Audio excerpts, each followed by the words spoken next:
Assalamualaikum warahmatullahi wabarakatuh. Perkenalkan, nama saya Ahsan Faik dengan NIM 2530101207 dari Fakultas Ilmu Tarbiyah dan Keguruan dan jurusan Pendidikan Agama Islam.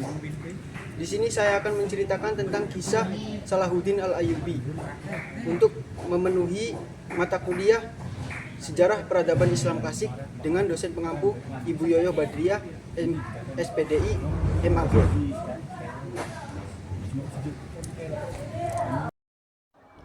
Di sini saya akan menceritakan tentang kisah Salahuddin Al-Ayyubi.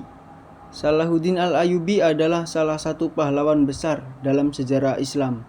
Ia mendapat gelar Al-Malik, Al-Nasir, yang artinya penguasa yang bijaksana.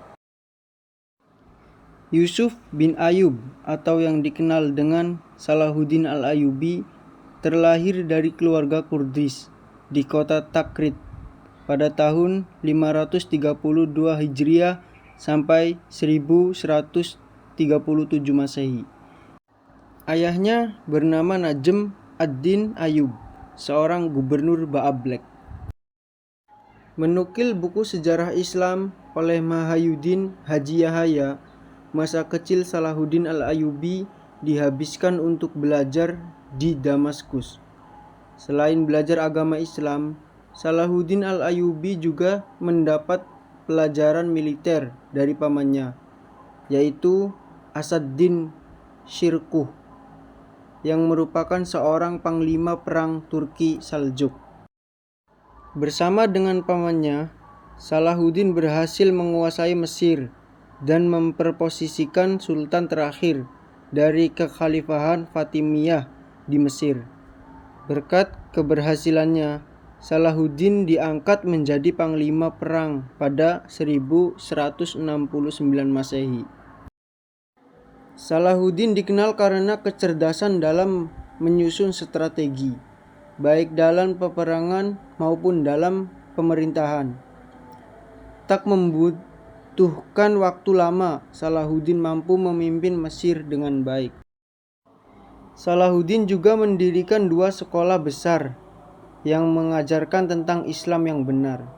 Tujuan beliau adalah untuk menghapus ajaran Syiah yang menyebar di Mesir kala itu. Dan pada saat itu Salahuddin memenangkan Perang Salib, merangkum buku 55 tokoh dunia yang terkenal dan paling berpengaruh sepanjang waktu. Butuh waktu yang panjang bagi Salahuddin mempersiapkan Perang Salib.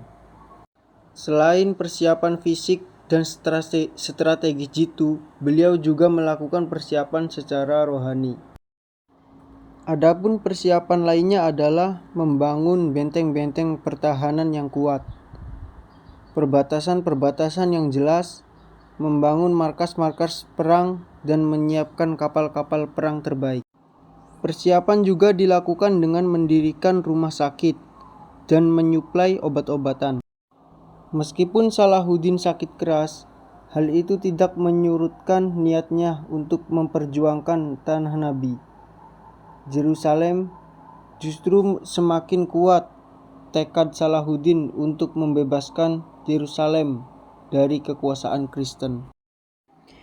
Perjuangan pertama disebut dengan Perang Hattin atau Perang Pembuka, di mana pasukan Salahuddin pada saat itu berjumlah 63.000 prajurit. Pada Perang Hattin, pasukan Salahuddin membunuh 30.000 pasukan Salib dan menahan 30.000 pasukan Salib. Perjuangan selanjutnya di kota Al-Quds dan Yerusalem, di mana pasukan Salahuddin banyak yang syahid.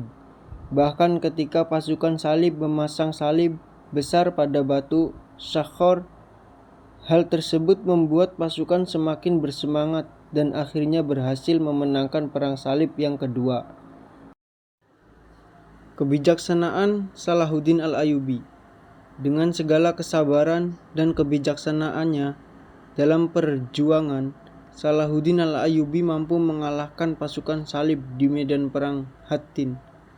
Selain itu, ada 3 hal penting dari kebijaksanaan Salahuddin yang menjadikan peperangan yang dipimpinnya memperoleh hasil menakjubkan, yaitu pemberian cuti kepada para tentara. Pemberian cuti sangatlah berharga.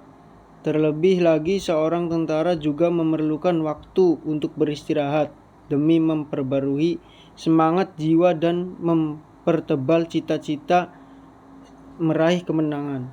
Salahuddin menjadikan kesempatan ini untuk mendekatkan diri secara personal serta menyiarkan dakwah kepada mereka. Selanjutnya, pemberian gerasi kepada pihak musuh. Salahuddin saat menaklukkan Yerusalem menampilkan keluhuran budi kepada pasukan salib. Berbanding terbalik dengan apa yang dilakukan pasukan salib dahulu saat menaklukkan Yerusalem.